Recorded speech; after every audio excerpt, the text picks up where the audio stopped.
जय हिंद दोस्तों, स्वागत है एक बार फिर से आपके अपने YouTube चैनल स्टडी प्लेटफॉर्म में। दोस्तों, आज हम घटना चक्र के प्राचीन भारत की सीरीज को आगे बढ़ाते हुए एक बहुत ही महत्वपूर्ण टॉपिक मौर्य साम्राज्य से संबंधित प्रश्नों को डिस्कस करने वाले हैं। इस वीडियो में मैंने मौर्य साम्राज्य से रिलेटेड जितने भी सवाल विभिन्न स्टेट पीसीएस तथा आईएएस प्री में पूछे गए हैं उनको मैंने कवर किया है। इससे पहले मैंने दोस्तों प्राचीन भारत से रिलेटेड ऑलरेडी वीडियो को बनाकर बहुत सारे वीडियो को बनाकर प्लेलिस्ट में डाल दिया है। तो अभी तक जिन लोगों ने उन सारे वीडियो को जाकर नहीं देखा तो कृपया करके प्लेलिस्ट में जाकर उसे देख लें।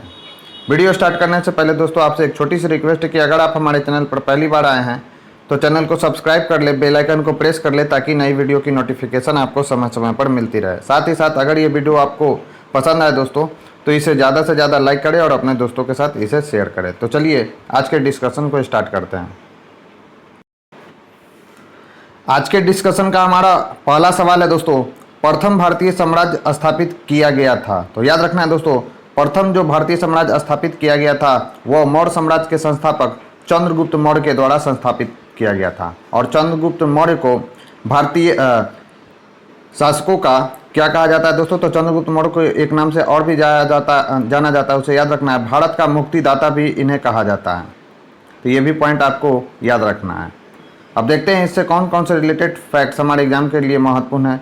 तो चंद्रगुप्त मौर्य की गणना भारत के महान शासकों में होती है। वह भारत का प्रथम ऐतिहासिक सम्राट था। वह ऐसा पहला सम्राट था जिसने बृहत्तर भारत पर अपना शासन स्थापित किया और जिसका विस्तार ब्रिटिश साम्राज्य से बड़ा था। उसके साम्राज्य की सीमा ईरान से मिलती थी, याद रखना है। उसने ही भारत को सर्वप्रथम राजनीतिक रूप से एकबद्ध किया था दोस्तों। नेक्स्ट क्वेश्चन है, भारत में पहले साम्राज्य की स्थापना किस शासक के द्वारा किया गया था? तो चंद्रगुप्त मौर्य के द्वारा किया गया था दोस्तों। तो री एग्जाम में पूछा हुआ है 66। नेक्स्ट है, निम्नलिखित में से कौन सा सबसे पुराना राजवंश है? तो याद रखना है दोस्तों, मौर्य जो राजवंश है वह सबसे पुराना राजवंश है। तो उपर्युक्त दिए गए विकल्पों में मौर्य राजवंश सबसे प्राचीन है। इसका समय कब से कब तक है दोस्तों? तो 321 ईसा पूर्व से 184 ईसा पूर्व तक का है। मौर्य साम्राज्य की स्थापना चंद्रगुप्त मौर्य ने की थी। इसके बाद कुषाण वंश, गुप्त वंश और वर्धन वंश ने प्राचीन भारत पर शासन किया था दोस्तों। तो ये कुछ महत्वपूर्ण फैक्ट्स है दोस्तों जिसे आपको ध्यान में रखना है। नेक्स्ट है, जिसके ग्रंथ में चंद्रगुप्त मौर्य का विशिष्ट रूप से वर्णन हुआ है वह है, तो कौन सा है दोस्तों? तो विशाखदत्त। इंपॉर्टेंट ग्रंथ है जिसे आपको ध्यान में रखना है। इसमें चंद्रगुप्त मौर्य का विशिष्ट रूप से वर्णन किया गया है दोस्तों। और यह 46 बीपीएस में पूछा गया है, तो आगे भी पूछ सकता है ये। तो विशाखदत्त कृत मुद्रा राक्षस से चंद्रगुप्त मौर्य के विषय में विस्तृत सूचना प्राप्त होती है। इस ग्रंथ में चंद्रगुप्त को नंद राज्य का पुत्र माना गया है दोस्तों। ये इंपॉर्टेंट ये पॉइंट है जिसे आपको ध्यान में रखना है कि चंद्रगुप्त मौर्य को उसमें क्या कहा गया? तो नंद राज का पुत्र माना गया। मुद्रा राक्षस में चंद्रगुप्त को विडिशल और कुलहीन भी बताया गया। तो ये भी याद रखना है कि किस ग्रंथ में चंद्रगुप्त मौर्य को विडिशल या कुलहीन कहा गया तो वो कौन सा है दोस्तों? तो मुद्रा राक्षस, जिसके रचयिता कौन है? तो विशाखदत्त है दोस्तों। नेक्स्ट है, यूनानी लेखक जस्टिन द्वारा किसे सेंड्रोकॉट्स कह के संबोधित किया गया? तो वो सेंड्रोकॉट्स किसे कहा जाता है दोस्तों? तो याद रखना चंद्रगुप्त मौर्य को कहा जाता है। और यह किसके द्वारा दिया गया था? तो जस्टिन के द्वारा यह दिया गया था नाम। नेक्स्ट है, इंपॉर्टेंट पॉइंट देख लेते हैं दोस्तों। तो विलियम जोन्स पहले विद्वान थे जिन्होंने सेंड्रोकॉट्स की पहचान मौर्य शासक चंद्रगुप्त मौर्य से की थी। एरियन तथा प्लूटार्क ने चंद्रगुप्त मौर्य को एंड्रोकॉट्स के रूप में वर्णित किया। तो ये भी पॉइंट आपको ध्यान में रखना है। जबकि जस्टिन ने सेंड्रोकॉट्स यानी चंद्रगुप्त मौर्य और सिकंदर महान की भेंट का उल्लेख किया है दोस्तों। नेक्स्ट है, सेंड्रोकॉट्स से चंद्रगुप्त मौर्य की पहचान किसने की थी? तो किसने की थी दोस्तों? तो याद रखना है विलियम जोन्स ने की थी। नेक्स्ट है, निम्नलिखित में से किसने सेंड्रोकॉट्स और सिकंदर महान की भेंट का उल्लेख किया? तो किसने किया है दोस्तों? तो जस्टिन ने किया। तो इंपॉर्टेंट है जिसे आपको ध्यान में रखना है। नेक्स्ट है, कौटिल्य प्रधानमंत्री थे। तो कौटिल्य किसके प्रधानमंत्री थे दोस्तों? तो याद रखना है चंद्रगुप्त मौर्य के प्रधानमंत्री थे कौटिल्य। तो कौटिल्य इतिहास में विष्णुगुप्त या चाणक्य इन दोनों नामों से विख्यात थे। जब चंद्रगुप्त मौर्य भारत का एक छत्र सम्राट बना तो कौटिल्य प्रधानमंत्री, महामंत्री तथा प्रधान पुरोहित के पद पर आसीन हुए। उन्होंने राजनीति शास्त्र पर अर्थशास्त्र नामक प्रसिद्ध ग्रंथ की रचना की। यह भारत में राजशासन के ऊपर उपलब्ध प्राचीनतम रचना है दोस्तों। नेक्स्ट, चाणक्य अपने बचपन में किस नाम से जाना जाते थे? तो चाणक्य का बचपन का नाम क्या था दोस्तों? तो याद रखना है विष्णुगुप्त था। तो ऋषि चाणक्य के पुत्र, याद रखना है दोस्तों ऋषि चाणक्य के पुत्र का नाम चाणक्य रखा था। अर्थशास्त्र के लेखक के रूप में इसी पुस्तक में उल्लिखित कौटिल्य तथा एक पदखंड में उल्लिखित विष्णुगुप्त नाम की साम्यता चाणक्य से की जाती है। पुराणों में उसे क्या कहा गया है दोस्तों? तो द्विजर्ष यानी श्रेष्ठ ब्राह्मण कहा गया है दोस्तों। प्रश्न में बचपन के नाम की बात कही गई। चाणक्य पर विशेष अध्ययन करने वाले विद्वान ट्रॉटमैन के अनुसार चाणक्य तथा कौटिल्य नाम चाणक्य के गोत्र नाम हो सकते हैं। इसी प्रकार अनेक विद्वानों ने यह निष्कर्ष निर्गत किया है कि चाणक्य तथा विष्णुगुप्त एवं कौटिल्य अलग अलग व्यक्ति हैं। आयोग ने इस प्रश्न का जो उत्तर है दोस्तों क्या दिया? तो विष्णुगुप्त अपनी वेबसाइट पर प्रदर्शित किया है। इसके अनुसार विकल्प सी विष्णुगुप्त सही उत्तर होगा। नेक्स्ट है चाणक्य का अन्य नाम है। तो चाणक्य का अन्य नाम क्या है दोस्तों? तो विष्णुगुप्त है। नेक्स्ट है कौटिल्य की पुस्तक अर्थशास्त्र किस विषय पर आधारित है? तो यह किस विषय पर आधारित है दोस्तों? तो इसमें से कोई नहीं, क्योंकि यह है शासन व्यवस्था से संबंधित यानी राजनीति से संबंधित यह पुस्तक है दोस्तों अर्थशास्त्र, ना कि आर्थिक से, विदेश से, धन संचय से और शासन कला। मतलब राजनीति से संबंधित यह पुस्तक है और इसमें सभी तरह का उल्लेख किया गया। जैसे इसमें आर्थिक संबंध का भी इसमें उल्लेख देखने को मिलता है, विदेशी नीति भी इसमें बताया गया है, धन संचय कैसे करना चाहिए, शासन कला के सिद्धांत और अभ्यास भी इसमें बताए गए हैं दोस्तों। तो किसी एक पे इसमें फोकस नहीं किया गया। राजनीति से रिलेटेड जितने भी पॉइंट्स हैं, जैसे आर्थिक संबंध कैसा होना चाहिए, किसी राज्य का विदेश नीति कैसा होना चाहिए, इन सब चीज़ों का उल्लेख इसमें किया गया दोस्तों अर्थशास्त्र में। इसलिए इसका आंसर क्या दिया हुआ है? ई दिया हुआ है। कौटिल्य द्वारा मौर्य काल में रचित अर्थशास्त्र शासन के सिद्धांतों और अभ्यास की पुस्तक है।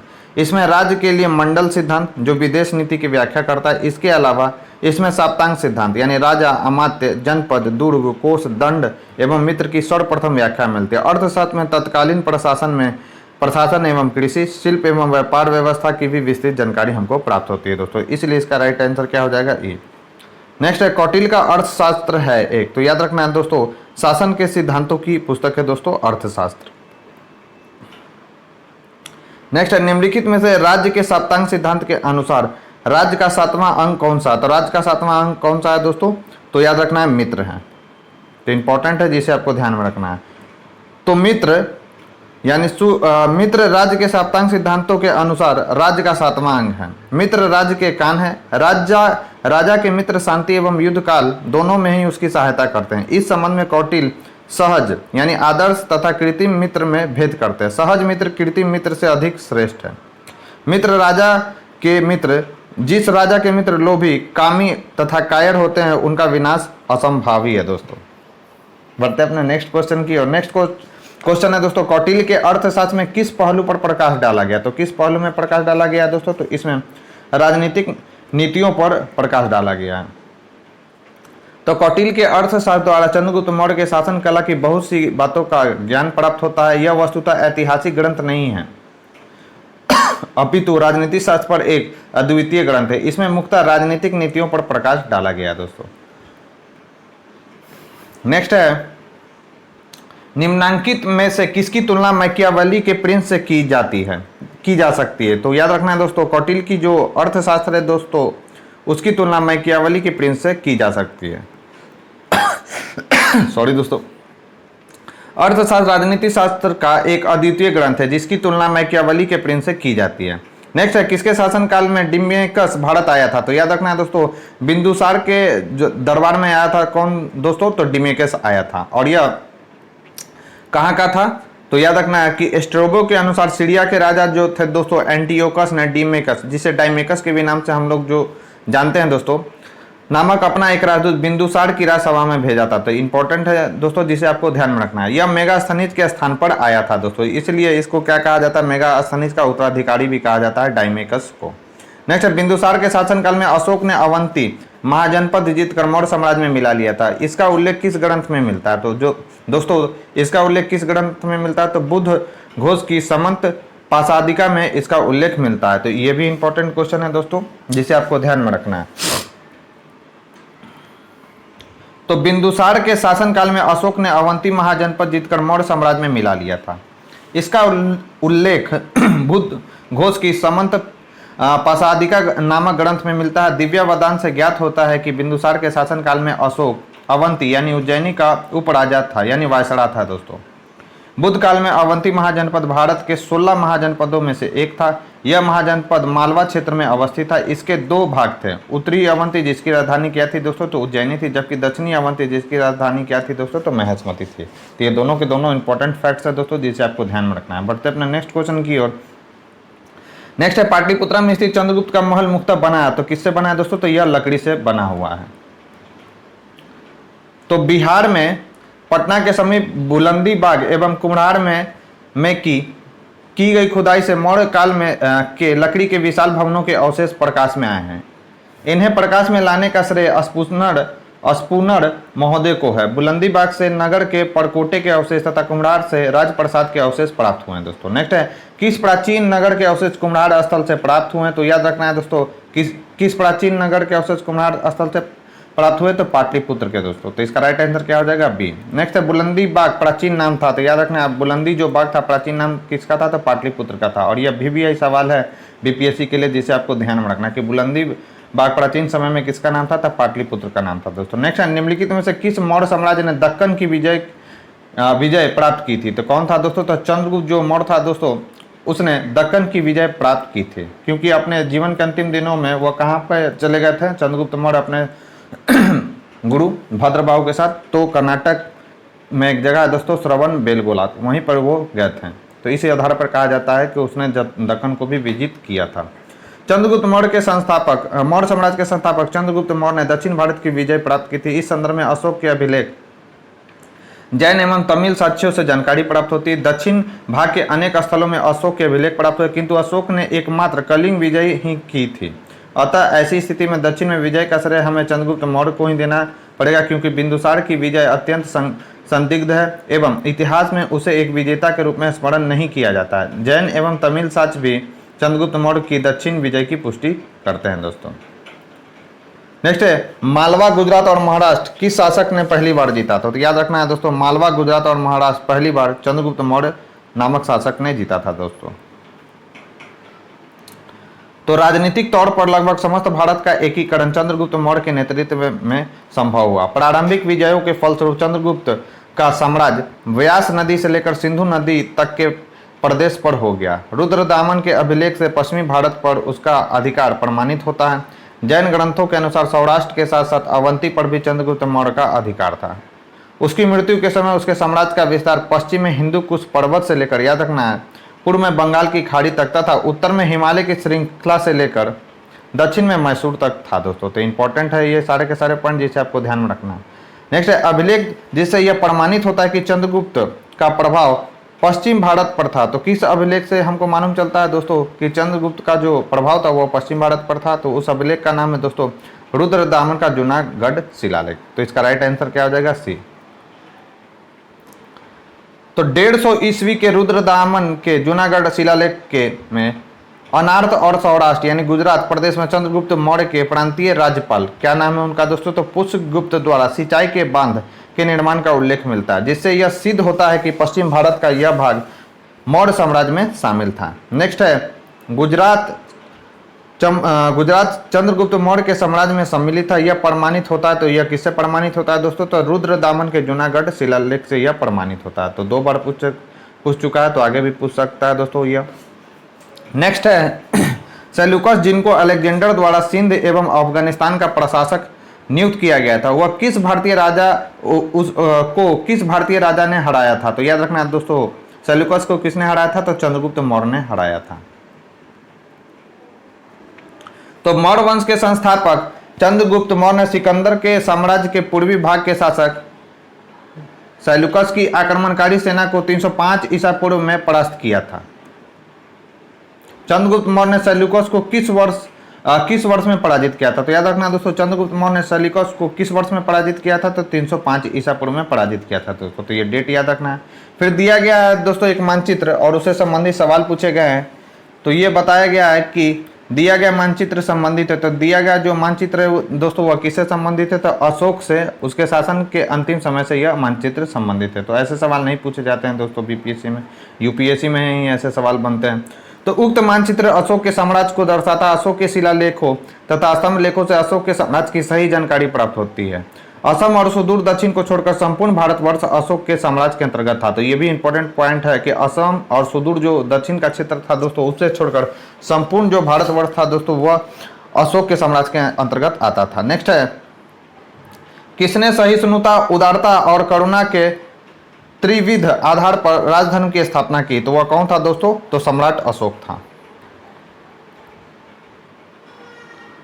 अशोक ने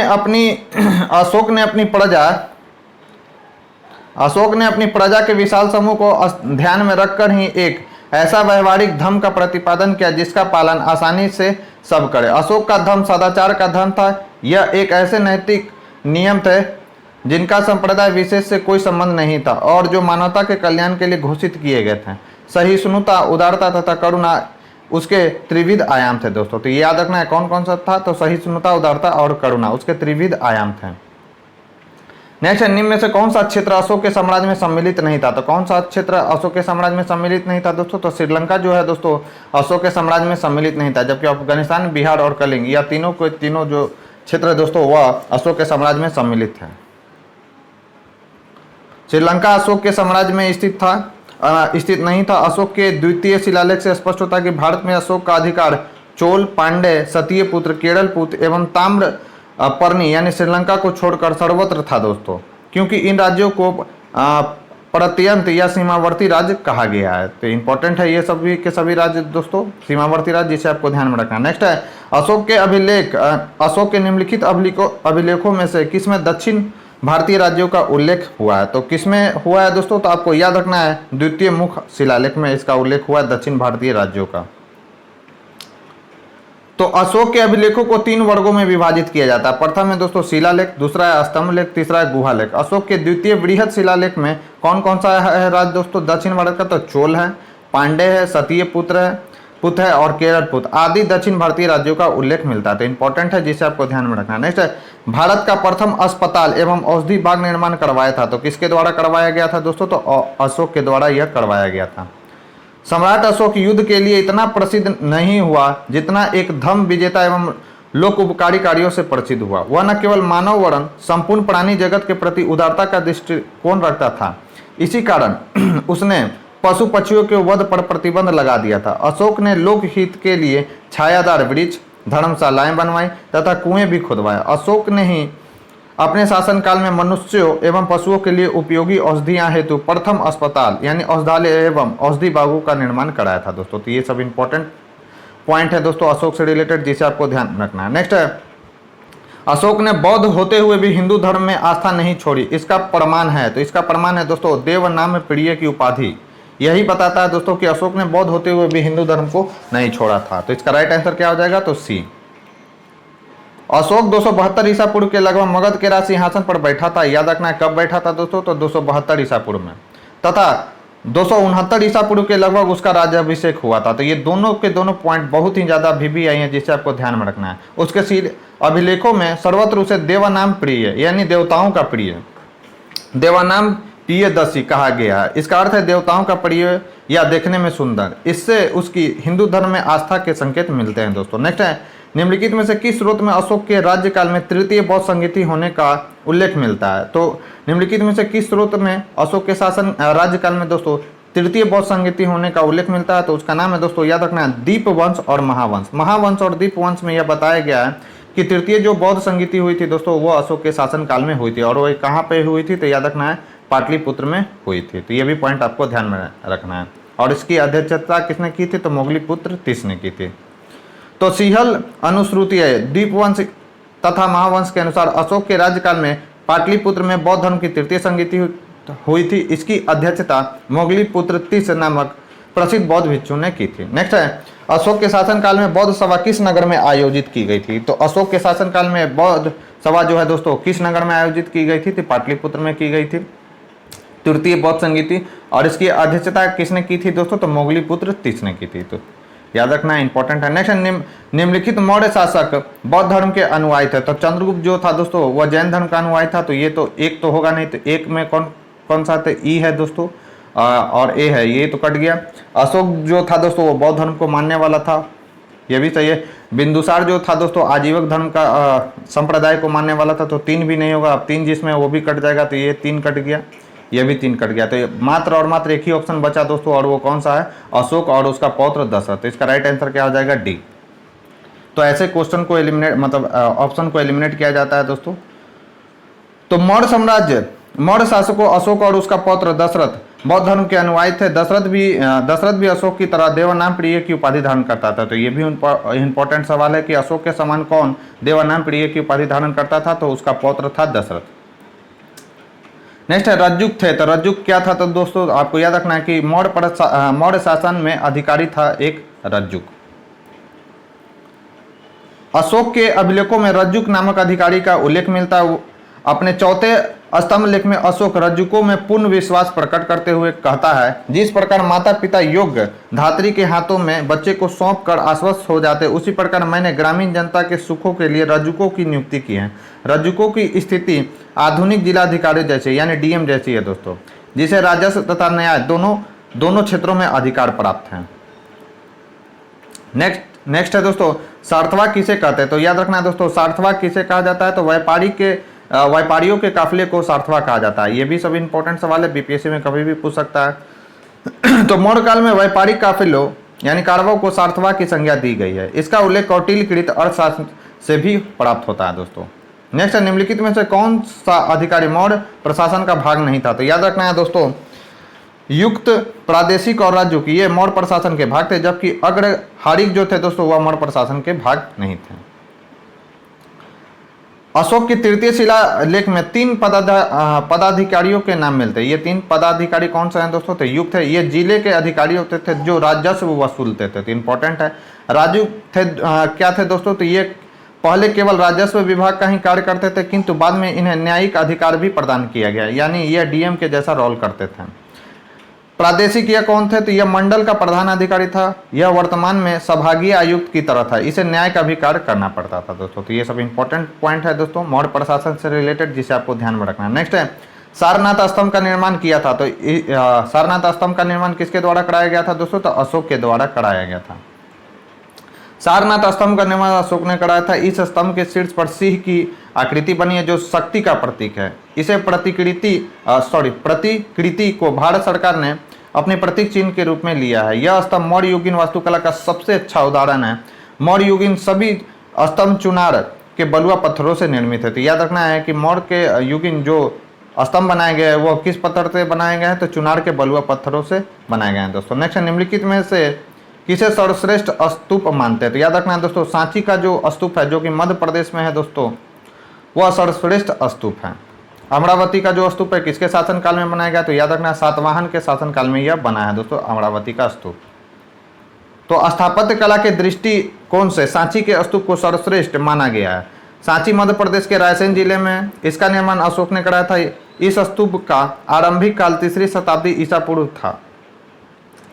अतः विकल्प सी सही उत्तर है, जबकि भड़हुत का स्तूप मध्य प्रदेश के सतना जिले में। तो याद रखना है दोस्तों, सांची तथा भड़हुत के स्तूप की खोज अलेक्जेंडर कनिंघम ने की थी। ये भी इंपॉर्टेंट पॉइंट है दोनों, जिसे आपको ध्यान में रखना है। अमरावती का स्तूप आंध्र प्रदेश के गुंटूर जिले में कृष्णा नदी के दाहिने तट पर स्थित है। कर्नल कॉलिन मैकेंजी ने 1797 ईस्वी में इस स्तूप का पता लगाया था दोस्तों। सारनाथ का धम्मिक स्तूप गुप्तकालीन है, याद रखना है, इंपॉर्टेंट है, जो बिना आधार के समतल भूमि पर बनाया गया है। तो ये कुछ इसके महत्वपूर्ण कैरेक्टरिस्टिक हैं दोस्तों, जिसे आपको ध्यान में रखना है। नेक्स्ट है सांची का स्तूप किस शासक ने बनाया, तो अशोक ने बनाया दोस्तों सांची का स्तूप। सांची का स्तूप किसने बनाया, तो सांची का स्तूप किसके द्वारा बनाया गया, तो अशोक के द्वारा बनाया गया। नेक्स्ट है विश्व प्रसिद्ध पर्यटन स्थल सांची का प्राचीन नाम यह भी था। तो सांची का प्राचीन नाम क्या था दोस्तों, तो काकनाम था। इंपॉर्टेंट है दोस्तों, जिसे आपको ध्यान में रखना है कि सांची को प्राचीन समय में क्या कहा जाता था, तो काकनाम के नाम से भी इसे जाना जाता था। विश्व प्रसिद्ध पर्यटन स्थल सांची मध्य प्रदेश के रायसेन जिले में विदिशा के समीप स्थित है। यहाँ पर पर्वत के ऊपर कई स्तूपों का निर्माण किया गया।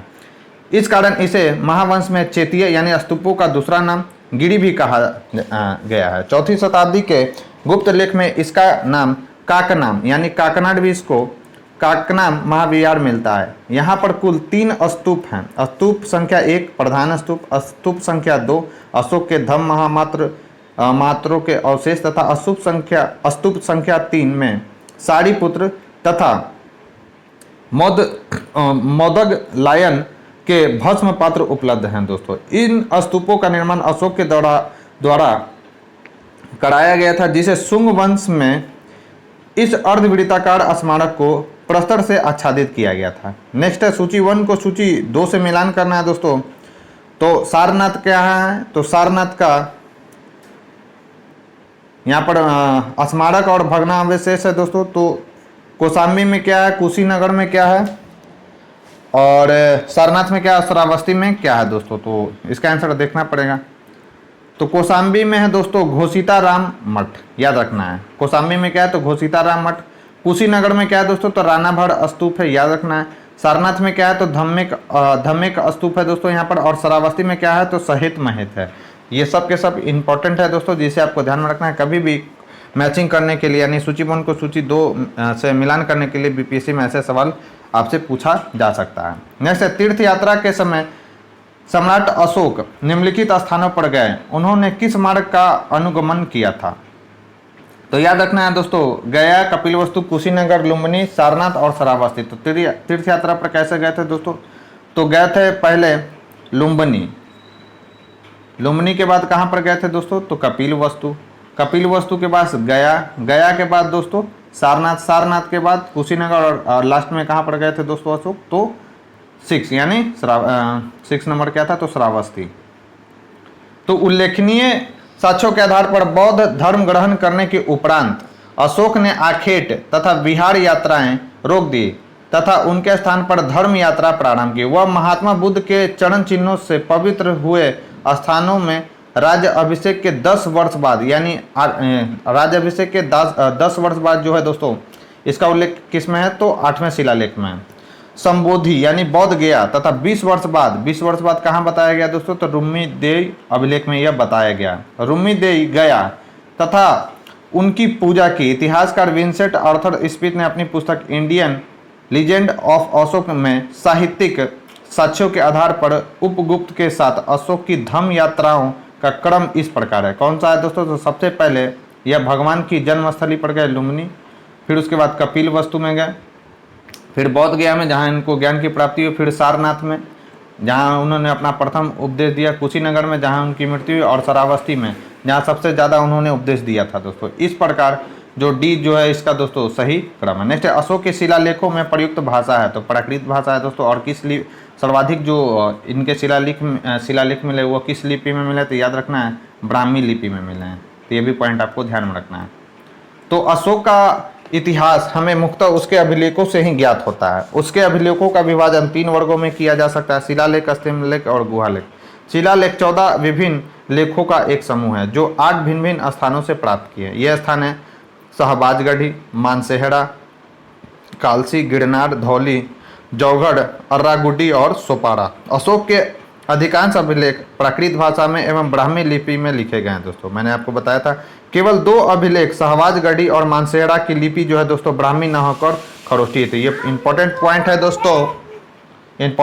है दोस्तों, जिसे आपको ध्यान में रखना है कि शाहबाजगढ़ी और मानसेहरा का लिपि जो है दोस्तों वह ब्राह्मी न होकर उसकी क्या है, तो खरोष्टी है। तक्षशिला से अरमाइक लिपि में लिखा गया भग्न अभिलेख सारेकुना नामक स्थान से यूनानी तथा अरमाइक लिपियों में लिखा गया द्विभाषीय यूनानी और सीरियाई भाषी अभिलेख तथा लंगमाज नामक स्थान से अरमाइक लिपि में लिखा गया अशोक का अभिलेख प्राप्त होता है दोस्तों। ये सारे के सारे VVI पॉइंट्स है दोस्तों, जिसे आपको ध्यान में रखना है। नेक्स्ट है निम्नांकित में से कौन अशोक कालीन अभिलेख खरोष्टी लिपि में, तो कौन सा है दोस्तों, तो शाहबाजगढ़ी। इंपॉर्टेंट है जिसे आपको ध्यान में रखना है। खरोष्टी का किस लिपि में लिखा, शाहबाजगढ़ी का जो अभिलेख है दोस्तों किस लिपि में लिखा गया, तो खरोष्टी लिपि में लिखा गया है। नेक्स्ट है पत्थर पर प्राचीनतम शिलालेख किस भाषा में थे, तो याद रखना है दोस्तों पत्थर पर जो प्राचीनतम शिलालेख लिखे गए थे वो प्राकृत भाषा में लिखे गए थे। ब्राह्मी लिपि का प्रथम उद्वाचन किस पर उत्कीर्ण अक्षरों से किया गया, तो याद रखना है दोस्तों पत्थर की पट्टियों पर किया गया था दोस्तों ब्राह्मी लिपि का प्रथम उद्वाचन। नेक्स्ट है अब देखते हैं इंपॉर्टेंट फैक्ट। तो ब्राह्मी लिपि का प्रथम उद्वाचन पत्थर की पट्टियों यानी शिलालेखों पर उत्कीर्ण अक्षरों से किया गया था। इस कार्य को संपादित करने वाले प्रथम विद्वान सर जेम्स प्रिंसप थे, जिन्होंने अशोक के अभिलेख को पढ़ने का श्रेय हासिल किया। और यह कब पढ़ा था दोस्तों, तो ये डेट भी आपको याद रखना है। 1837 ईस्वी में सर्वप्रथम जिस व्यक्ति ने अशोक के शिलालेख को पढ़ने में सफलता हासिल की थी, उनका नाम था दोस्तों जेम्स प्रिंसप। अशोक के शिलालेख को सर्वप्रथम किसने पढ़ा था, तो जेम्स प्रिंसप ने पढ़ा था 1837 ईस्वी में। नेक्स्ट है, अशोक के अभिलेखों को सर्वप्रथम पढ़ा था, तो किसने पढ़ा था दोस्तों, तो जेम्स प्रिंसप ने पढ़ा था। ब्राह्मी लिपि को सर्वप्रथम किसने पढ़ा था, तो किसने पढ़ा था दोस्तों, तो जेम्स प्रिंसप ने पढ़ा था 1837 ईस्वी में। तो ये भी पॉइंट आपको ध्यान में रखना है। नेक्स्ट है, अशोक के शिलालेख को पढ़ने वाला प्रथम अंग्रेज कौन था, तो देखिए दोस्तों कितना बार क्वेश्चन पूछा गया, तो जेम्स प्रिंसप।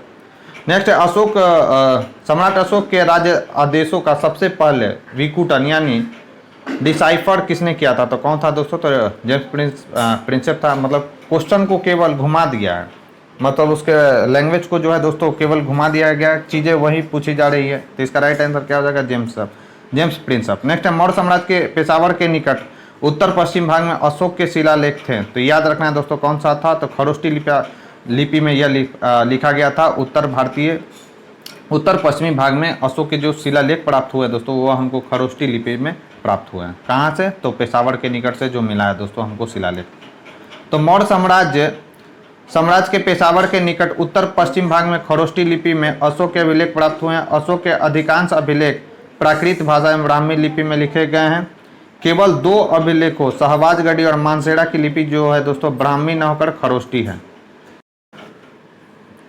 केवल 2 जो अभिलेख है दोस्तों शाहबाजगढ़ी एवं मानसेड़ा की लिपि जो है दोस्तों ब्राह्मी न होकर खरोष्टी थी, याद रखना है।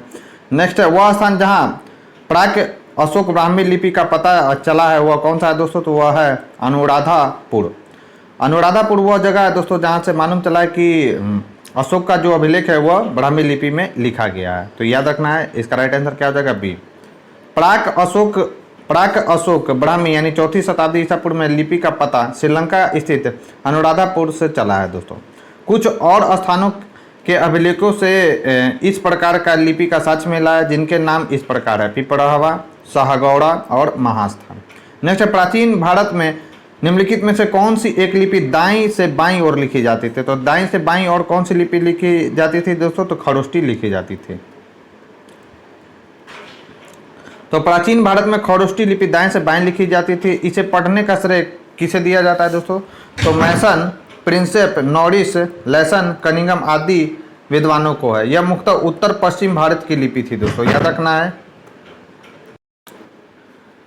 नेक्स्ट है, निम्नलिखित में से प्राचीन भारत की कौन सी लिपि दाहिने से बाएं की ओर लिखी जाती है, तो कौन सी है दोस्तों, तो खरोष्टी लिपि है जो दाहिने से बाएं की ओर लिखी जाती है।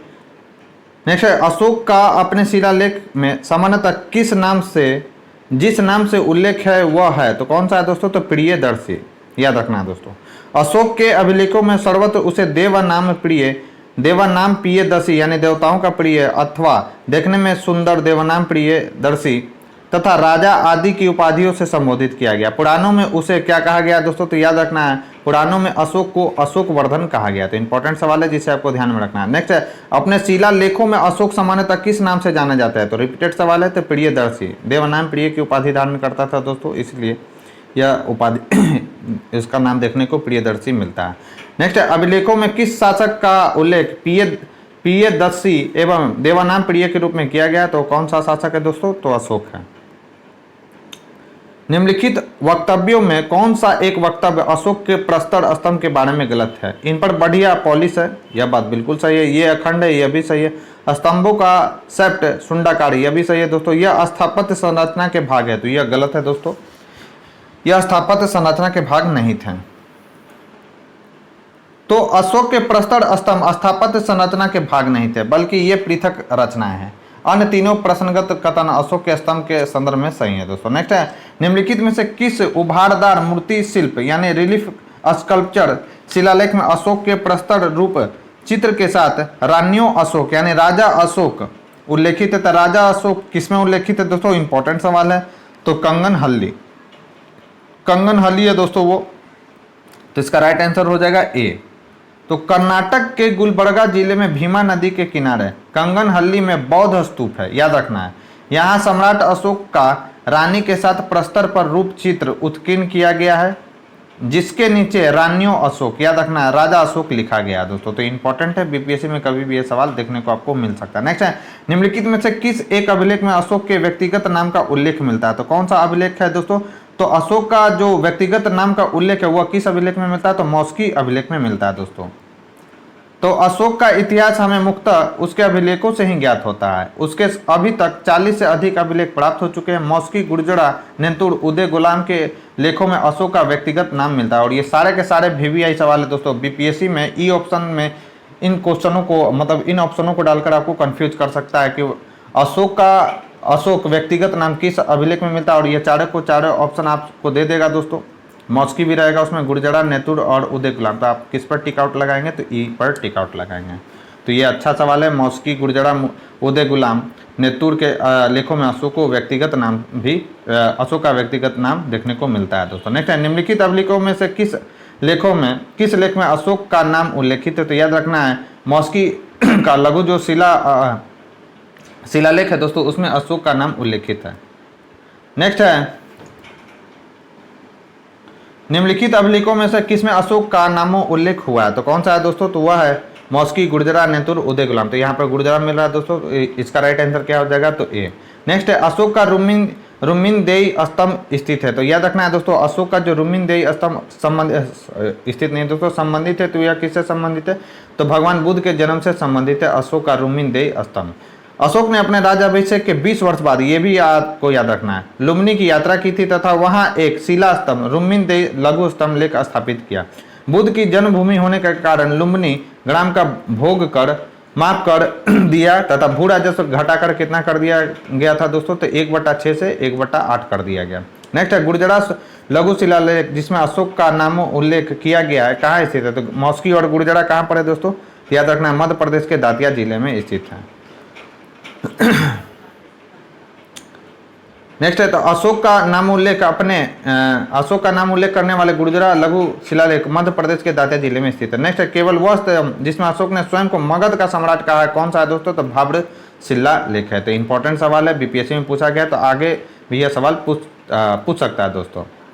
तो भाब्रू यानी बैराट स्तंभ लेख में अशोक ने स्वयं को मगध का सम्राट बताया। यही अभिलेख अशोक को बौद्ध धर्मावलंबी प्रमाणित करता है। तो ये भी पॉइंट आपको याद रखना है कि अशोक को बौद्ध धर्मावलंबी प्रमाणित करने वाला कौन सा स्तंभ लेख है एकमात्र? तो वह है दोस्तों भाब्रू स्तंभ लेख।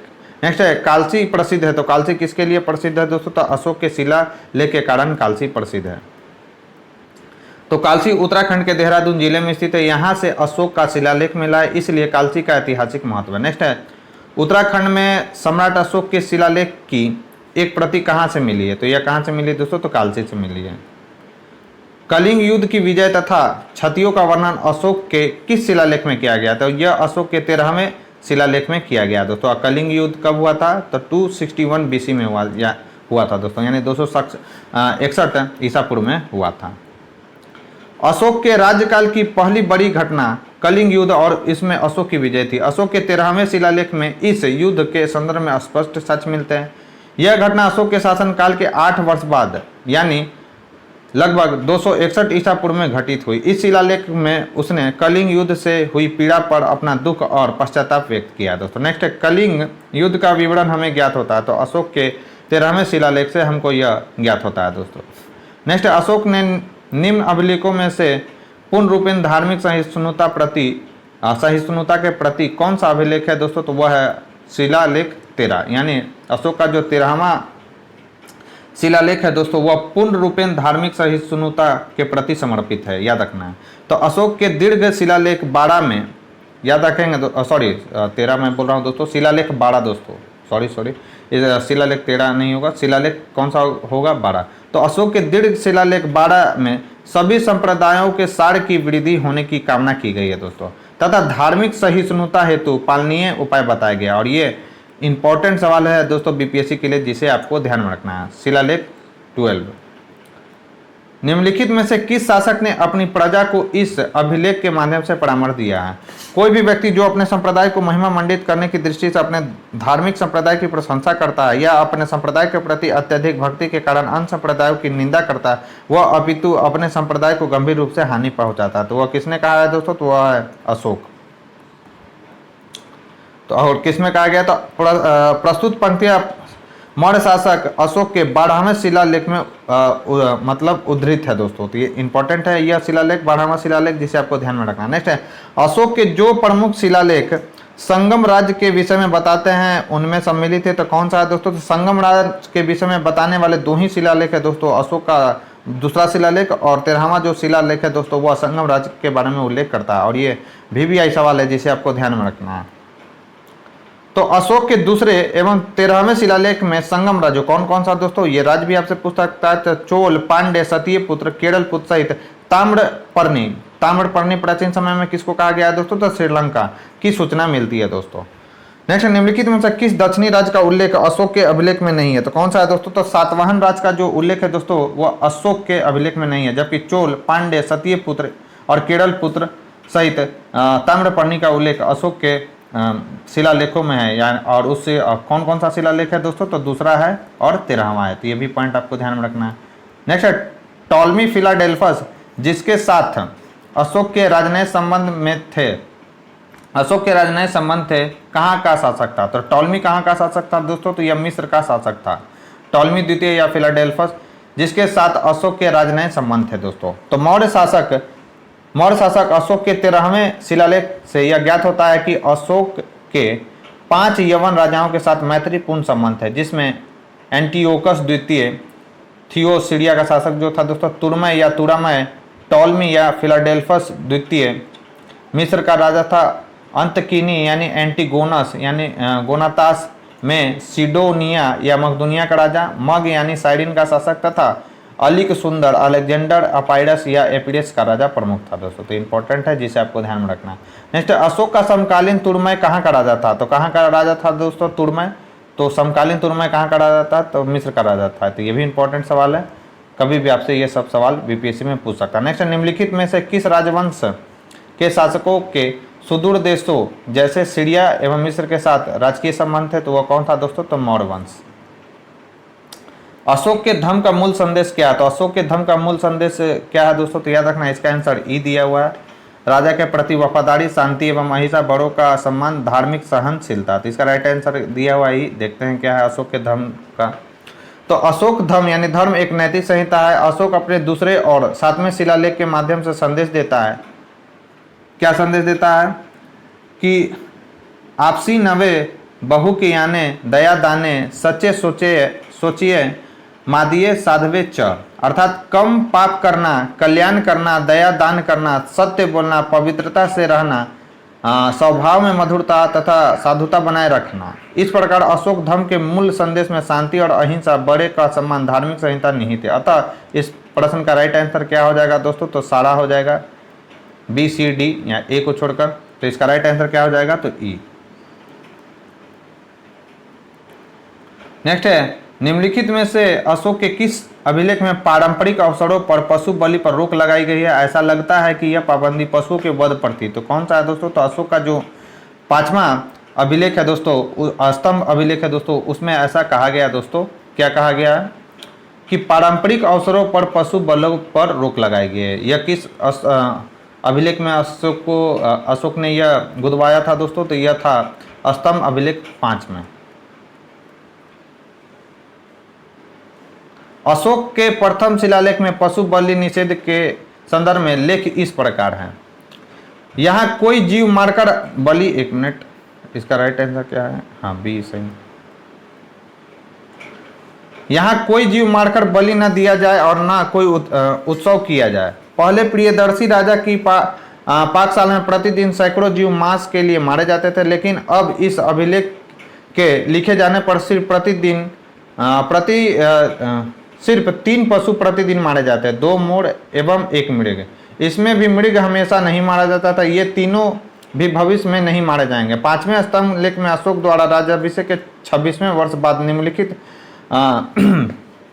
निम्नलिखित जीवों का वध निषेध किया गया। कौन कौन सा? तोता, मैना, अरुणा, जंगली बत्तख, नंदी मुख, चमगादड़, रानी चींटियां, मछली, कछुआ, शाही गिलहरी, बैल, हिरन, बैल, श्वेत कबूतर, घरेलू कबूतर और ऐसे चौपाएं जो खाए न जाते हों और अन्य किसी काम न आते हो। प्रत्येक पक्ष के 8वें, 14वें और 15वें दिन, 30 और पुनर्वसु के दिन 3 ऋतुओं की पूर्णिमा को तथा दूसरे त्योहारों पर बैलों, बकरों, सुअरों तथा अन्य जानवरों को बधिया न किया जाए। 30 से पुनर्वसु और ऋतुओं की पूर्णिमा को प्रत्येक ऋतु की पूर्णिमा वाले पक्ष में घोड़ों और बैलों को न दागा जाए। अतः स्पष्ट है कि इसका अभिष्ट जो उत्तर होगा कौन सा होगा दोस्तों, तो बी होगा, यानी 5वां स्तंभ अभिलेख। नेक्स्ट है, निम्नलिखित प्राचीन भारतीय अभिलेखों में से कौन सा एक खाद्यान्न को देश में संकट काल में उपयोग हेतु सुरक्षित रखने के बारे में प्राचीनतम शाही आदेश है। तो कौन सा है दोस्तों, तो वह है शाहगौड़ा। इंपॉर्टेंट है दोस्तों, जिसे आपको ध्यान में रखना है। तो गोरखपुर जिले से प्राप्त शाहगौड़ा ताम्रपत्र अभिलेख और बोगड़ा जिले यानी बांग्लादेश से प्राप्त महास्थान अभिलेख की रचना अशोककालीन प्राकृत भाषा में हुई और उन्हें ईसा पूर्व 3री सदी की ब्राह्मी लिपि में लिखा गया। ये अभिलेख अकाल के समय किए जाने वाले राहत कार्यों के संबंध में है। इस अकाल की पुष्टि जैन स्रोतों से होती है दोस्तों। तो कौन कौन सा है, तो शाहगौड़ा है, और कौन सा है दोस्तों, तो महास्थान। फिर एक कथन और कारण से रिलेटेड सवाल दोस्तों, अशोक ने कलिंग को मौर्य साम्राज्य में जोड़ लिया। यह बात बिल्कुल गलत है।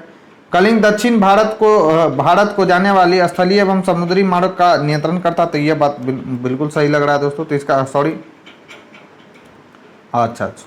दोस्तों, अशोक ने कलिंग को मौर्य साम्राज्य में जोड़ लिया था, यह बात बिल्कुल सही है। और अशोक दक्षिण भारत को जाने वाले स्थलीय एवं समुद्री मार्ग को नियंत्रित करता, तो यह बात भी सही है दोस्तों। लेकिन कारण जो है कथन की सही व्याख्या नहीं कर रहा था। इसका राइट आंसर क्या हो जाएगा, तो ए हो जाएगा। तो अशोक ने अपने राज्याभिषेक के 8 वर्ष बाद कलिंग पर विजय प्राप्त की और उसे मौर्य साम्राज्य में शामिल कर लिया। दक्षिण के साथ सीधे संपर्क के लिए समुद्री तथा स्थल मार्ग पर मौर्यों का नियंत्रण आवश्यक था। यदि कलिंग स्वतंत्र देश रहता तो समुद्री और स्थल मार्ग से होने वाले व्यापार में रुकावट पड़ सकती थी। अतः कलिंग को मगध साम्राज्य में मिलाना आवश्यक था। इस प्रकार कथन और कारण दोनों सही, लेकिन कारण कथन की सही व्याख्या नहीं कर रहा। नेक्स्ट है, मौर्यकालीन शासकों ने धार्मिक आधार पर भू अनुदान नहीं दिया था। भू अनुदान के विरुद्ध कृषकों ने विद्रोह किया था। तो इसका राइट आंसर है दोस्तों सी, यानी ए सही है, जबकि इसका कारण जो दिया गया है दोस्तों गलत है। यानी मौर्यकालीन शासक ने धार्मिक आधार पर भू अनुदान नहीं दिया था, यह बात बिल्कुल सही है। और भूदान के विरुद्ध कृषकों ने विद्रोह किया था, ऐसी कोई बात देखने को नहीं मिलती है दोस्तों। तो धार्मिक आधार पर भूमि दान का प्रथम साक्ष्य मौर्योत्तर युगीन राजवंश सातवाहन के समय के एक अभिलेख से प्राप्त होता है। मौर्यकालीन शासकों ने धार्मिक आधार पर कोई भूमि दान स्वरूप नहीं दी थी। भूमि दान के विरुद्ध कृषकों के विद्रोह का कोई वर्णन नहीं प्राप्त होता। अतः कथन एक सही है, जबकि आर गलत है दोस्तों। नेक्स्ट है, प्रसिद्ध यूनानी राजदूत मेगास्थनीज भारत के किस दरबार में आया था, तो यह किसके दरबार में आया था दोस्तों, मेगास्थनीज तो चंद्रगुप्त मौर्य के दरबार में आया था। सेल्यूकस निकेटर का यह राजदूत था, याद रखना है। तो मेगास्थनीज सेल्यूकस निकेटर द्वारा चंद्रगुप्त मौर्य की राजसभा में भेजा गया यूनानी राजदूत था। इसके पूर्व वह अराकोसिया के क्षत्रप के राज दरबार में सेल्यूकस का राजदूत रह चुका था। मेगास्थनी ने काफी समय तक मौर्य साम्राज्य में निवास किया। भारत में उसने जो कुछ भी देखा सुना उसे इंडिका नामक अपने ग्रंथ में लिपिबद्ध कर दिया। तो इंडिका किसकी रचना है, तो मेगास्थनी की। पूछा गया ही सवाल है। मेगास्थनी दूत था, तो किसका था दोस्तों, तो सेल्यूकस का दूत था। और इसके द्वारा लिखी गई पुस्तक का नाम क्या है, तो इंडिका। नेक्स्ट है, किसके शासनकाल में मेगास्थनी भारत आया, तो चंद्रगुप्त मौर्य के शासनकाल में मेगास्थनी जो है दोस्तों भारत आया। नेक्स्ट है, मौर्य साम्राज्य 7 वर्गों में मौर्य समाज का 7 वर्गों में विभाजन का विशेष रूप से उल्लेख किसमें किया गया, तो याद रखना है दोस्तों, मेगास्थनीज की जो पुस्तक है इंडिका, उसमें विशेष रूप से मौर्य समाज का 7 वर्गों में विभाजन को बताया गया दोस्तों। और ये इंपॉर्टेंट सवाल है जिसे आपको ध्यान में रखना है। और ये 7 कौन कौन से हैं दोस्तों, तो याद रखना है, दार्शनिक, कृषक, पशुपालक, कारीगर, योद्धा, निरीक्षक एवं सभासद। तो मेगास्थनीज भारतीय समाज में दास प्रथा के प्रचलित होने का उल्लेख नहीं करता है। मौर्य काल में कोई भी व्यक्ति न तो अपनी जाति से बाहर विवाह कर सकता था और न ही उससे भिन्न पेशा ही अपना सकता था दोस्तों। ऐसा किसमें देखने को मिलता है, तो इंडिका में देखने को मिलता है दोस्तों। मेगास्थनीज ने भारतीय समाज को कितने श्रेणियों में विभाजित किया था, तो 7 श्रेणियों में विभाजित किया था। नेक्स्ट, निम्नलिखित में से किस स्रोत में उल्लेखित है कि प्राचीन भारत में दास्ता नहीं थी, तो कौन सा है वो पुस्तक दोस्तों, तो मेगास्थनीज की है इंडिका। तो इसका राइट आंसर क्या हो जाएगा, सी। नेक्स्ट है, मौर्य समाज का विभाजन 7 वर्गों में विशेष तौर पर उल्लेखित है, तो किसमें है दोस्तों, तो मेगास्थनीज की इंडिका में उल्लेखित है। नेक्स्ट है, मौर्य काल में टैक्स को छुपाने यानी चोरी के लिए इनमें से क्या दंड दिया जाता था? तो मृत्यु दंड दिया जाता था दोस्तों। काश ये सिस्टम आज भी लागू होता। मेगास्थनीज की पुस्तक इंडिका में पाटलिपुत्र के नगर प्रशासन का वर्णन मिलता है। इसके अनुसार पाटलिपुत्र नगर का प्रशासन 30 सदस्यों की विभिन्न समितियों द्वारा होता था। इसकी कुल 6 समितियां होती थी तथा प्रत्येक समिति में 5 सदस्य होते थे। छठी समिति का कार्य बिक्री कर वसूल करना था। याद रखना है, बिक्री कर मूल्य का 10वें भाग के रूप में वसूल किया जाता था। तो ये भी इंपॉर्टेंट पॉइंट है। करों की चोरी करने वालों को मृत्यु दंड दिया जाता था दोस्तों, अतः विकल्प ए सही है। नेक्स्ट है, वह स्रोत जिसमें पाटलिपुत्र के प्रशासन का वर्णन उपलब्ध है। तो पाटलिपुत्र के प्रशासन का वर्णन किसमें उल्लेखित है दोस्तों? तो याद रखना है, इंडिका में उल्लेखित है, जिसके रचनाकार कौन है दोस्तों? तो मेगास्थनीज। नेक्स्ट है, निम्नलिखित में से कौन स्रोत मौर्यों के नगर प्रशासन का विस्तृत विवरण करता है? तो वह जो है दोस्तों कौटिल्य का अर्थशास्त्र नहीं है। मौर्यों के नगरों का जो विस्तृत वर्णन देखने को मिलता है वह मेगास्थनीज की इंडिका में देखने को मिलता है। तो इसका राइट आंसर क्या हो जाएगा? बी। मेगास्थनीज की पुस्तक का नाम क्या है? तो इंडिका है, बहुत बार पूछा गया। इंडिका का मूल लेखक है तो मेगास्थनीज है। इंडिका का लेखक है तो कौन सा है दोस्तों? मेगास्थनीज है। देखिए दोस्तों कितना बार पूछा गया। इंडिका का लेखक कौन है दोस्तों? तो मेगास्थनीज है। वर्तमान नगर पालिका प्रशासन का कौन सा कार्य मौर्य काल से जारी है? नाप तौल के बाट का निरीक्षण? बिल्कुल नहीं। वस्तुओं की कीमतें निर्धारण? नहीं। जन्म एवं मृत्यु का पंजीकरण? यह मौर्य काल से चला आ रहा है दोस्तों। तो इसका राइट आंसर क्या हो जाएगा? सी। तो मौर्य युग में नगरों का प्रशासन नगर पालिकाओं द्वारा चलाया जाता था, जिसका प्रमुख क्या कहलाता था? नागरिक या पुरमुख कहलाता था। मेगास्थनीज ने पाटलिपुत्र के नगर परिषद की 5-5 सदस्यों वाली 6 समितियों का उल्लेख किया है। इनमें से तीसरी समिति जन्म मृत्यु पंजीकरण का हिसाब रखती थी दोस्तों। याद रखना, वर्तमान में भी यह कार्य नगर पालिका प्रशासन द्वारा किया जाता है। नेक्स्ट है, मौर्य नरेशों के बारे में निम्नलिखित में से कौन सा कथन सही? उन्होंने विकास किया था। तो याद रखना है दोस्तों, उन्होंने विकास किसका किया था? तो संस्कृति, कला एवं साहित्य का विकास किया था। बिल्कुल सही है दोस्तों। प्रांतीय विभाजन किया गया था, यह भी बात सही है। सोने के सिक्के? नहीं, बिल्कुल गलत है ये। हिंदू कुश तक साम्राज्य विस्तार था? बिल्कुल यह बात सही है दोस्तों। तो मौर्य सम्राटों ने संस्कृति, कला एवं साहित्य के विकास में महत्वपूर्ण भूमिका अदा की। चंद्रगुप्त मौर्य का साम्राज्य उत्तर पश्चिम में ईरान की सीमा से लेकर दक्षिण में वर्तमान उत्तरी कर्नाटक तक फैला था। पूर्व में मध्य से लेकर पश्चिम में सौराष्ट्र एवं सोपारा तक का संपूर्ण प्रदेश इसके साम्राज्य के अधीन था। इतिहासकार स्मिथ के अनुसार हिंदू कुश पर्वत भारत की वैज्ञानिक सीमा थी। अशोक के अभिलेख में मौर्य साम्राज्य के 5 प्रांतों के नाम मिलते। कौन कौन सा? तो उत्तरापथ, अवंतीरठ, कलिंग, दक्षिणापथ, प्राच्य या पूर्वी प्रदेश दोस्तों। स्वर्ण सिक्के को भारत में प्रचलित करने का श्रेय किसको दिया जाता है? तो हिंद यवन शासकों को है। अतः मौर्य नरेशों के संबंध में ACD जो है दोस्तों बिल्कुल सही है। नेक्स्ट क्वेश्चन है, भाग एवं बलि थे। तो याद रखना है दोस्तों, भाग एवं बलि क्या थे? तो राजस्व के स्रोत थे भाग एवं बलि। तो भाग एवं बलि प्राचीन भारत में राजस्व के स्रोत थे। अर्थशास्त्र से ज्ञात होता है कि राजा भूमि का मालिक होता था। वह भूमि से उत्पन्न उत्पादन के एक भाग का अधिकारी होता था। ये इंपॉर्टेंट पॉइंट है। इस कर को क्या कहा जाता था दोस्तों? तो भाग कहा जाता था। इसी प्रकार बलि भी एक राजस्व का स्रोत था दोस्तों। नेक्स्ट है, मौर्य काल में भूमि कर जो कि राजा की आय का मुख्य स्रोत था, किस अधिकारी द्वारा एकत्रित किया जाता था? तो यह एकत्रित किया जाता था दोस्तों सीता अध्यक्ष के द्वारा। तो मौर्य काल में सीता अध्यक्ष कृषि भूमि का अध्यक्ष था। वही भूमि कर वसूलने का कार्य करता था, जबकि एग्रोनोमाई जिले के अधिकारियों को कहा जाता था। शुल्काध्यक्ष विभिन्न प्रकार के व्यवसाय एवं व्यापार कर वसूलता था। अकड़ाध्यक्ष यानी अकाराध्यक्ष खानों का नियंत्रण करता था। अतः विकल्प सी सही इसका उत्तर है दोस्तों। नेक्स्ट है, मौर्य काल में सीता से तात्पर्य क्या है? तो याद रखना है दोस्तों, राजकीय भूमि से प्राप्त आय को सीता कहा जाता था दोस्तों। और इसके अध्यक्ष को क्या कहा जाता था? तो सीता अध्यक्ष कहलाता था। तो मौर्य काल में राजकीय भूमि की व्यवस्था सीता अध्यक्ष द्वारा की थी। इससे प्राप्त होने वाली आय को क्या कहा जाता है? तो सीता कहा जाता है। नेक्स्ट है, मौर्य मंत्रिपरिषद में निम्न में से कौन राजस्व इकट्ठा करने से संबंधित था? तो कौन था दोस्तों? तो समाहर्ता जो था दोस्तों राजस्व इकट्ठा करने से संबंधित है। तो इसका राइट आंसर क्या हो जाएगा? ए हो जाएगा। मौर्य मंत्री परिषद में राजस्व एकत्र करने का कार्य समाहर्ता के द्वारा किया जाता था। अंतपाल सीमा रक्षक या सीमावर्ती दुर्गों की देखभाल करता था, जबकि प्रदेष्टा विषयों या कमिश्नरों का प्रशासक था दोस्तों। नेक्स्ट है, निम्नलिखित में से कौन मौर्य युगीन अधिकारी माप तौल का प्रभारी था? तो माप तौल का प्रभारी कौन था दोस्तों? तो पोतवा अध्यक्ष जो था माप तौल का प्रभारी था। और ये सारे के सारे जो अधिकारी है दोस्तों VVI है, जिससे आपको ध्यान में रखना है।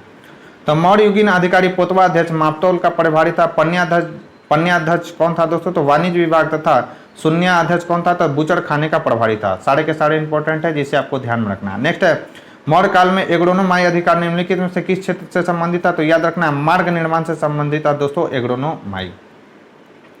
तो मौर्य काल में एग्रोनोमाई अधिकारी राजस्व का संग्रह, सिंचाई सुविधा का पर्यवेक्षण, न्यायिक प्रशासन और भूमि की माप, सड़कों पर 10 स्टेडिया की दूरी पर पत्थर लगवाना, सड़कों का रख रखाव से संबंधित है। इस तरह मार्ग निर्माण उसका कार्य उसका प्रमुख कार्य प्रतीत होता है। उत्तर प्रदेश लोक सेवा आयोग ने इस प्रश्न का उत्तर क्या दिया है दोस्तों, तो सी दिया है। नेक्स्ट है पंकोदक सन्निरोधो मौर्य प्रशासन द्वारा लिया जाने वाला जुर्माना था। तो किस प्रकार का यह जुर्माना था दोस्तों, तो सड़क पर कीचड़ फैलाने के लिए जुर्माना लिया जाता था। तो पंकोदक सन्निरोधे तो पंकोदक सन्निरोधे मौर्य प्रशासन में सड़क पर जल और कीचड़ इकट्ठा करने या कीचड़ फेंकने के कारण लिया जाने वाला जुर्माना था। तो सोचिए साफ सफाई पर कितना ध्यान दिया जाता था मौर्य प्रशासन में। आधुनिक जो नगर प्रशासन है उसको मौर्य प्रशासन से सीख लेनी चाहिए। मौर्य काल में शिक्षा का सर्वाधिक प्रसिद्ध केंद्र था, तो कौन सा दोस्तों, तो तक्षशिला था, न कि नालंदा था। याद रखना नालंदा कब फेमस हुआ था, तो जब यहाँ पर कुमारगुप्त प्रथम के द्वारा महाविहार बनाया गया था तब। वैशाली वर्तमान में बिहार का एक जिला है। प्राचीन काल में वैशाली बुद्ध और जैन परंपरा से जुड़ा है। इसकी स्थापना 6ठी शताब्दी ईसा पूर्व में गौतम बुद्ध के जन्म से पहले हुई थी। महावीर स्वामी का जन्म यहीं हुआ था। नालंदा बौद्ध भिक्षु का महत्वपूर्ण केंद्र, सर्वप्रथम यहाँ बौद्ध विहार की स्थापना गुप्त काल में करवाई गई थी। कौन करवाया था दोस्तों, तो कुमारगुप्त प्रथम ने। नालंदा में की गई खुदाइयों से पता चलता है कि यहाँ विश्वविद्यालय लगभग 1 मील लंबाई और आधा मील चौड़ाई में स्थित था दोस्तों। तक्षशिला मौर्य काल में हिंदू एवं बौद्ध धर्म शिक्षा का प्रमुख केंद्र था। तो यहाँ हिंदू और बौद्ध धर्म दोनों की शिक्षा दी जाती थी दोस्तों तक्षशिला में। यहाँ विश्व भर में लोग पढ़ने आते थे, विश्व भर से लोग पढ़ने आते थे दोस्तों। नेक्स्ट है कौटिल्य के अर्थशास्त्र के अनुसार मौर्य कालीन न्याय व्यवस्था में निम्नलिखित न्यायालय शामिल था। तो कौन सा शामिल था दोस्तों, तो याद रखना है धर्म अस्थीय और कंटक शोधन। तो इसका राइट आंसर क्या हो जाएगा, डी। तो कौटिल्य के अर्थशास्त्र के अनुसार मौर्यकालीन न्याय व्यवस्था में न्यायालय मुख्यतः 2 प्रकार के था, धर्म अस्थीय और कंटक शोधन। धर्म अस्थीय जो था दोस्तों वह दीवानी न्यायालय था, और कंटक शोधन जो था दोस्तों वह फौजदारी न्यायालय था। प्रतिष्ठा फौजदारी न्यायालय का न्यायाधीश होता था, तो इंपॉर्टेंट सवाल है ये। और व्यवहारिक यानी दीवानी न्यायालय का व्यवहारिक जो होता था दोस्तों वह दीवानी न्यायालय का न्यायाधीश था। कौटिल्य के अर्थशास्त्र में उल्लेख है कि जो अमात्य धर्म उपदा शुद्ध अर्थात धार्मिक प्रलोभन द्वारा शुद्ध चरित्र वाले सिद्ध होते थे उन्हें ही न्यायाधीश बनाया जाता था दोस्तों। नेक्स्ट है भारत के सांस्कृतिक इतिहास के संदर्भ में इतिवृत्तियों, राजवंशीय इतिहासों तथा वीर गाथाओं को कंठस्थ करना निम्नलिखित में से किसका व्यवसाय था। तो यह किसका था तो दोस्तों, तो मागध का था। तो याद रखना भारत में सांस्कृतिक इतिहास के संदर्भ में इतिवृत्ति, राजवंशीय इतिहासों एवं वीर गाथाओं का कंठस्थ करने का व्यवसाय मागध एवं सूत वर्गों का था दोस्तों। नेक्स्ट है गांव के प्रशासन को स्वायत्तशासी पंचायत के माध्यम से संचालित करने की व्यवस्था का सूत्रपात किसने किया था। तो किसने किया था दोस्तों, तो यह किया था द्रविड़ों ने किया था। तो गांव के शासन को स्वायत्तशासी पंचायतों के माध्यम से संचालित करने की व्यवस्था का सूत्रपात किसने किया था, तो द्रविड़ों ने किया था। इंपॉर्टेंट सवाल है जिसे आपको ध्यान में रखना है। तो गांव के शासन को स्वायत्तशासी पंचायत के माध्यम से संचालित करने की व्यवस्था का सूत्रपात द्रविड़ों चोलों ने किया था। यह व्यवस्था उस समय गांवों के प्रशासन का आधार थी दोस्तों। नेक्स्ट है प्राचीन भारत के निम्नलिखित ग्रंथों में से किसमें पति द्वारा परित्यक्त पत्नी के लिए विवाह विच्छेद की अनुमति दी गई है। तो याद रखना दोस्तों अर्थशास्त्र में पति द्वारा परित्याग पत्नी के लिए विवाह विच्छेद की अनुमति दी गई है। मौर्यकालीन समाज में तलाक की प्रथा थी। याद रखना पति के बहुत समय तक विदेश में रहने या उसके शरीर में दोष होने पर पत्नी उसका त्याग कर सकती थी। इसी प्रकार पत्नी के व्यभिचारिणी होने या बंध्या होने जैसी दशाओं में पति उसका त्याग कर सकने का अधिकारी था दोस्तों। नेक्स्ट है निम्नलिखित में से किसमें पुनर्विवाह वर्जित था। तो याद रखना है दोस्तों मनुस्मृति में जो है दोस्तों पुनर्विवाह वर्जित था। भारत का मनु किसे कहा जाता है दोस्तों, तो डॉक्टर भीमराव अम्बेडकर को कहा जाता है। मनुस्मृति के 38वें खंड में स्पष्ट उल्लेख है कि वह व्यक्ति जिसकी पत्नी मर गई हो यानी विडोवर पुनर्विवाह कर सकता है, लेकिन विधवा जिस स्त्री का पति मर गया हो अर्थात विडो वह पुनर्विवाह नहीं कर सकता है। तो यहाँ पे भी डिस्क्रिमिनेशन देखने को मिल रहा है दोस्तों। विदेशियों को भारतीय समाज में मनु द्वारा दिया गया सामाजिक स्तर था। तो विदेशियों को भारतीय समाज में मनु द्वारा दिया गया स्तर क्या था दोस्तों? तो व्रत क्षत्रियों का। तो विदेशियों का भारतीय समाज में मनु द्वारा व्रत क्षत्रियों का सामाजिक स्तर दिया गया था। निम्नलिखित व्यक्ति भारत में किसी न किसी समय आए थे। तो किस समय? सबसे पहले कौन आया था दोस्तों? तो सबसे पहले आया था मेगास्थनीज। मेगास्थनीज के बाद कौन सा आया था दोस्तों? तो याद रखना, मेगास्थनीज के बाद आया था फाइयान। फाइयान के बाद आया था दोस्तों कौन? वेनसांग। और वेनसांग के बाद कौन सा आया था? तो इतिसंग आया था। इसका राइट आंसर क्या आ जाएगा? तो 3142। तो 3142 इसका राइट आंसर होगा। तो यूनानी शासक सेल्यूकस ने मेगास्थनीज नामक अपना एक राजदूत चंद्रगुप्त मौर्य के दरबार में भेजा था। वह बहुत दिनों तक पाटलिपुत्र में रहा तथा भारत पर उसने इंडिका नामक पुस्तक की रचना की थी। चीनी यात्री फाहियान ने चंद्रगुप्त द्वितीय के समय भारत की यात्रा की। चीनी यात्री वेनसांग हर्षवर्धन के समय भारत आए। इतिसंग 7वीं सदी ईस्वी में भारत आया चीनी यात्री था। तो इतिसंग के बारे में अभी तक नहीं पूछा, तो आपसे पूछ सकता है कि इतिसंग जो था कब आया था? तो 7वीं सदी में भारत आया था दोस्तों। फिर सूची 1 को सूची 2 से मिलान करना है। तो चंद्रगुप्त मौर्य को क्या कहा गया? तो सेंड्रोकोटस के नाम से जाना जाता है। बिंदुसार को क्या कहा जाता है? तो अमित्री घात कहा जाता है, यानी शत्रु विनाशक कहा जाता है। अशोक को क्या कहा जाता है? तो पियदसी कहा जाता है। और चाणक्य को क्या कहा जाता है दोस्तों? तो विष्णुगुप्त कहा जाता है। तो ए का हो गया 2, बी का हो गया जो दोस्तों 3, सी का हो गया 1 और डी का हो गया 4, यानी 2 3 1 4 इसका करेक्ट आंसर होगा। तो 2 3 4 1 4 किस में है दोस्तों? तो ऑप्शन सी में। तो इसका राइट आंसर क्या हो जाएगा? सी। अंतिम मौर्य सम्राट कौन था? तो अंतिम मौर्य सम्राट कौन था दोस्तों? तो वृहद्रथ था। तो अंतिम मौर्य सम्राट कौन था दोस्तों? तो वृहद्रथ था। वृहद्रथ की हत्या उसके सेनापति पुष्यमित्र शुंग के द्वारा 184 ईस्वी में कर दी और इतिहास में एक नया राजवंश आकर जुटा दोस्तों। वो कौन सा है? तो शुंग वंश। निम्न कथनों पर विचार कीजिए। अंतिम मौर्य शासक वृहद्रथ की हत्या उसके प्रधान सेनापति पुष्यमित्र शुंग ने कर दी। बिल्कुल बात सही है। अंतिम शुंग राजा देवभूति की हत्या उसके प्रधानमंत्री वासुदेव कर्ण ने की और उसने राज सिंहासन हथिया लिया। यह भी बात बिल्कुल सही है। आंध्र ने कन्नौज राजवंश के अंतिम शासक को पद से वंचित किया था। तो यह भी बात बिल्कुल सही है। तो इसका राइट आंसर क्या हो जाएगा दोस्तों? तो तीनों के तीनों सही है, डी। तो जिस महत्वाकांक्षी व्यक्ति ने 184 ईस्वी में अंतिम मौर्य शासक वृहद्रथ की हत्या की करके शुंग वंश राजवंश की स्थापना की, वह इतिहास में पुष्यमित्र शुंग के नाम से विख्यात है। शुंग वंश का अंतिम शासक देवभूति अत्यंत विलासी था। वह अपने अमात्य वासुदेव के षड्यंत्रों द्वारा मार डाला गया। वायु पुराण के अनुसार अंतिम कन्नौज शासक सुशर्मा अपने आंध्र जातीय भृत्य सिमुक यानी सिंधुक द्वारा मार डाला गया था दोस्तों। और सातवाहन राजवंश की स्थापना हुआ उस समय। ईस्वी सन के पूर्व की कुछ शताब्दियों में निम्नलिखित में से किन शासकों ने गिरनार क्षेत्र में जल संसाधन व्यवस्था की ओर ध्यान दिया था? तो चंद्रगुप्त मौर्य का तो नाम देखने को मिलता ही है, 2 तो होगा ही, तो सी तो कट गया दोस्तों। रुद्रदामन का भी नाम आपको देखने को मिलता है, इस हिसाब से ए भी कट गया। अब बचा दोस्तों 2 और 3, तो 2 और 4 एक ही में है, तो ऑप्शन क्या हो जाएगा? डी। तो इसका सॉरी 1 मिनट दोस्तों, चंद्रगुप्त मौर्य का नाम मिलता है, गिरनारधीर का रुद्रदामन नहीं मिलता, यानी चंद्रगुप्त मौर्य और अशोक इसका राइट आंसर हो जाएगा दोस्तों। ईस्वी सन के बाद बोल रहा है, तो ईस्वी सन के पूर्व बोल रहा है दोस्तों, बाद नहीं बोल रहा है। तो ईस्वी सन के पूर्व की कुछ शताब्दियों में चंद्रगुप्त मौर्य व अशोक ने गिरनार क्षेत्र में जल संसाधन व्यवस्था की ओर ध्यान दिया। इस क्षेत्र में चंद्रगुप्त मौर्य ने सुदर्शन झील खुदवाई। अशोक ने ईसा पूर्व 3री शताब्दी में इससे नहरें निकाली। शक छत्र रुद्रदामन के जूनागढ़ अभिलेख में इन दोनों के कार्यों का वर्णन है। जूनागढ़ के शासक रुद्रदामन ने इस झील की मरम्मत कराई। चूंकि रुद्रदामन का यह कार्य 2री शताब्दी, यहाँ पर यह था दोस्तों कि ईसा पूर्व पूछा गया था, जबकि वहाँ पर जो झील है दोस्तों जिसका नाम है क्या है, सुदर्शन झील का जीर्णोद्धार रुद्रदामन के द्वारा भी कराया गया था। और यह ईसा के जन्म से पहले नहीं बल्कि ईसा के जन्म के बाद यह करवाया गया था रुद्रदामन के द्वारा। लेकिन यहाँ पर जो क्वेश्चन पूछा गया था ईस्वी पूर्व पूछा गया था। तो ईस्वी पूर्व में 2 ही राजा थे दोस्तों जिन्होंने सुदर्शन झील का पुनर्निर्माण कराया था। वो कौन था? तो वो था दोस्तों चंद्रगुप्त मौर्य और अशोक। तो जूनागढ़ अभिलेख में इन दोनों के कार्यों का वर्णन है।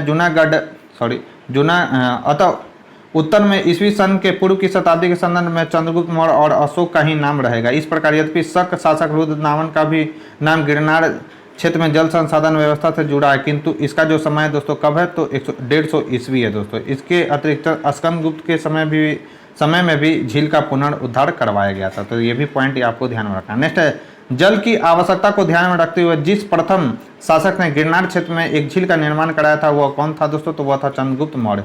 और उस समय वहां का जो शासक था दोस्तों वह कौन था, तो ये भी याद रखना है, पुष्यगुप्त था। गिरनार।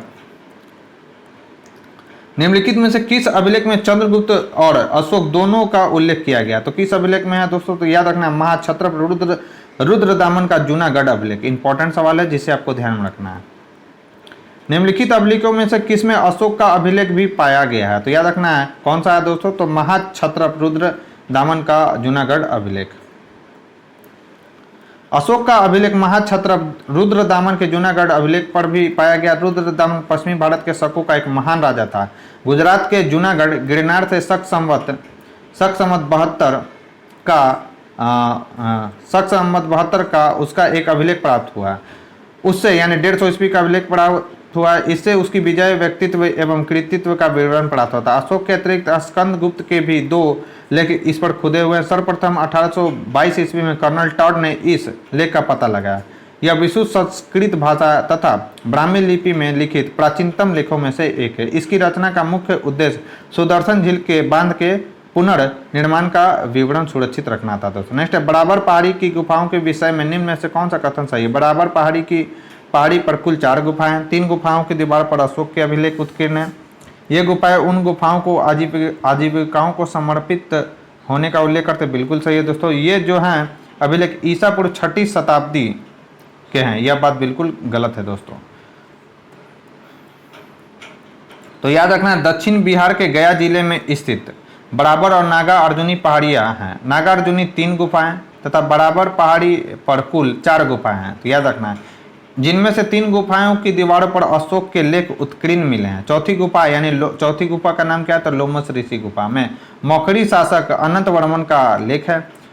इसे वैष्णव गुफा भी कहा जाता है। प्रथम 3 गुफा अशोक द्वारा आजीवक संप्रदाय के साधुओं के निवास के लिए दान में दिए जाने का विवरण सुरक्षित है इसमें दोस्तों। चट्टानों को काटकर बनाई गई इन गुफा का संबंध मौर्य काल से है। कब से कब तक, 321 से लेकर 184 ईसा पूर्व। इन गुफाओं में उत्कीर्ण अभिलेख जो है दोस्तों 3री शताब्दी ईसा पूर्व से संबंधित था। नेक्स्ट है, मौर्यकालीन मूर्तियां में मणिभद्र यानी यक्ष नाम से अंकित मूर्ति किस स्थान से प्राप्त हुआ है, तो यह हमको पड़खम से प्राप्त हुआ है दोस्तों, यक्ष नाम से अंकित मूर्ति। तो मथुरा की मूर्ति कला का प्रादुर्भाव यहाँ की लोक कला के माध्यम से हुआ। लोक कला से संबंधित ये मूर्तियां यक्षों की है। यक्ष पूजा तत्कालीन लोक धर्म का एक अभिन्न अंग था। यहाँ की सर्वाधिक महत्वपूर्ण पड़खम नामक ग्राम से प्राप्त मणिभद्र यक्ष की मूर्ति, जिसका संबंध मौर्य काल से है, मथुरा से प्राप्त यह यक्ष प्रतिमा भारतीय कला जगत में पड़खम यक्ष के नाम से प्रसिद्ध है। इस प्रकार विकल्प जो डी है दोस्तों वह सत्य है। नेक्स्ट है, लोथल कौन सा युग्म सही सुमेलित है, राजगीर। तो याद रखना है दोस्तों आपको कि इसमें जो है दोस्तों लोथल जो है डॉकयार्ड था, यह बात सही है। सारनाथ जो था दोस्तों फर्स्ट सरमन ऑफ बुद्ध, और राजगीर जो था लॉयल कैपिटल ऑफ अशोक, बिल्कुल गलत है। और चौथा दोस्तों Nalanda great city of Buddhist learning, यह बात बिल्कुल सही है। तो इसका राइट आंसर क्या हो जाएगा, सी। तो लोथल जो था दोस्तों एंशियंट डॉकयार्ड था। सारनाथ जो था दोस्तों फर्स्ट सरमन ऑफ बुद्ध था, यानी बुद्ध ने अपना पहला उपदेश दिया था। Nalanda great seat of Buddhist learning ये सब सही है, परंतु Rajgir lion capital of Ashok का युग गलत है। इस युग का सही स्थान जो है दोस्तों सारनाथ है दोस्तों। तो दोस्तों ये थी हमारी आज की डिस्कशन। यह डिस्कशन आपको कैसा लगा मुझे कमेंट बॉक्स में लिखकर जरूर बताएं। साथ ही साथ अगर ये दोस्तों आपको वीडियो पसंद आए तो इसे ज़्यादा से ज़्यादा लाइक करें और अपने दोस्तों के साथ शेयर करें। तो आज के लिए बस इतना ही दोस्तों, मिलते हैं हम अपने नेक्स्ट वीडियो में। तब तक के लिए बने रहें हमारे यूट्यूब चैनल के साथ।